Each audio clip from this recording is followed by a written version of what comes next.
इस वक्त मैं गवर्नमेंट मेडिकल कॉलेज के कंट्रोल रूम सेक्शन में हूं, जहां पर इमरजेंसी कोड सिस्टम शुरू किया गया है।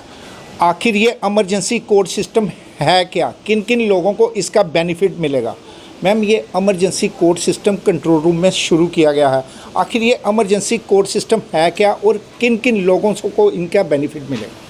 सर, ये इमरजेंसी कोड सिस्टम जो है वो पेशेंट केयर से रिलेटेड है। इसका सबसे ज़्यादा फ़ायदा जो होगा वो पेशेंट को ही मिलने वाला है कि हमेशा जो है पेशेंट को अगर कोई प्रॉब्लम हो जाती है तो इमीडिएटली पेशेंट जो है वो वहीं पर रिसेसिटेट किया जाएगा हमारी टीम के द्वारा। मैम, अभी ये देखा गया इमरजेंसी कोड सिस्टम शुरू किया गया है।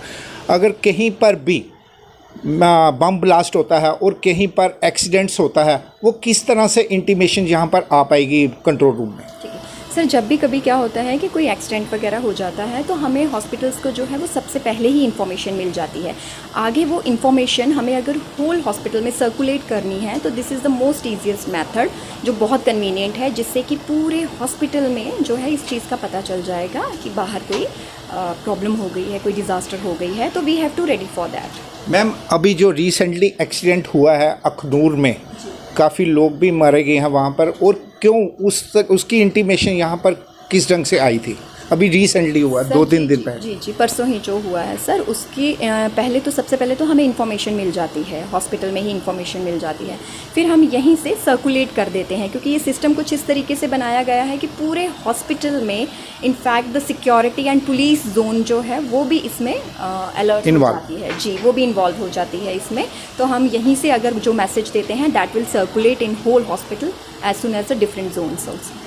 मैम, जब भी किसी पेशेंट्स को डॉक्टर की ज़रूरत होती है, डॉक्टर वहाँ अवेलेबल नहीं है, तो वो किस ढंग से होंगे?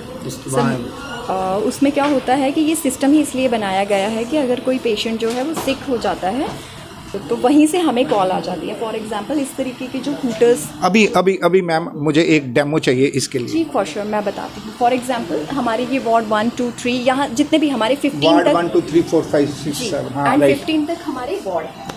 16 तक वार्ड हैं हमारे जीएमसी, 15 तक गवर्नमेंट मेडिकल कॉलेज। जी, उसमें फिर ऑन्कोलॉजी, रेडियोलॉजी, हमारे ओपीडीज़ में भी अगर कभी किसी को कोई प्रॉब्लम हो जाती है, सपोज मेडिसिन या सर्जरी ओपीडी में, जहाँ हमारा ह्यूज ओपीडी होती है, रश होता है, अगर कुछ हो जाता है, इनफैक्ट हमने वहाँ पर भी इस तरीके के छोटे पैनल जो हैं लगाए गए हैं, जिसमें ये कोड सिस्टम ऑलरेडी दिया गया है, 1 फोन एंड एक इस तरीके का बटन दिया गया हुआ होता है।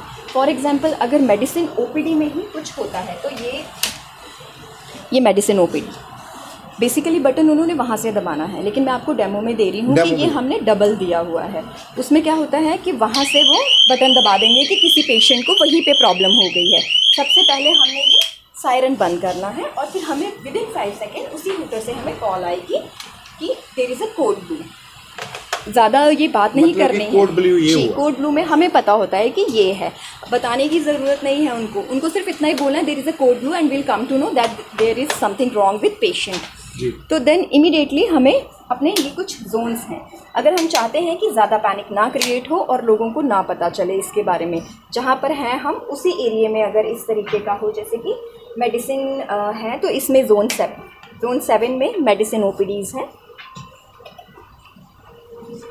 Hello code blue in medicine OPD, code blue in medicine OPD, इस तरीके से हम जो बोलेंगे और ये हमारी सारी सर्कुलेट हो जाएगी और जो डॉक्टर हैं इमीडिएटली वहाँ पे उनको देख लेंगे। खास मैम, ये सारे कोड्स बनाए गए हैं, ब्लू बनाया गया, पिंक्स बनाया गया, और ये पिंक्स और ये सारे किस काम के हैं? सर इसके हैं, जैसे कोड ब्लू है दैट इज फॉर पेशेंट्स के लिए। अगर कहीं पे आग लग जाती है तो there is a code red, code pink अगर बच्चों से related, this will work in SMGS hospital.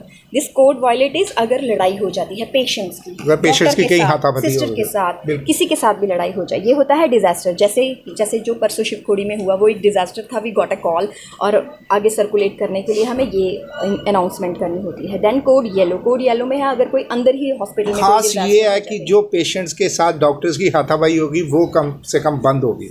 हाँ, वो सारा नज़र में आएगा। जी।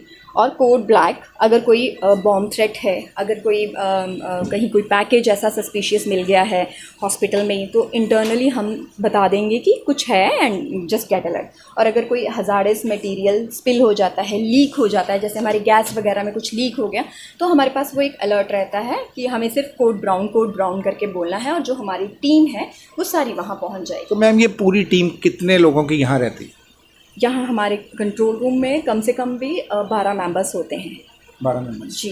तो ये 24/7 रहेंगे या ओनली ऑफिशियल टाइम रहेंगे? नहीं sir, 24/7 it will work. Patients को तो कभी भी कुछ भी किसी वक्त भी हो सकता है, इनफैक्ट वार्ड्स में भी।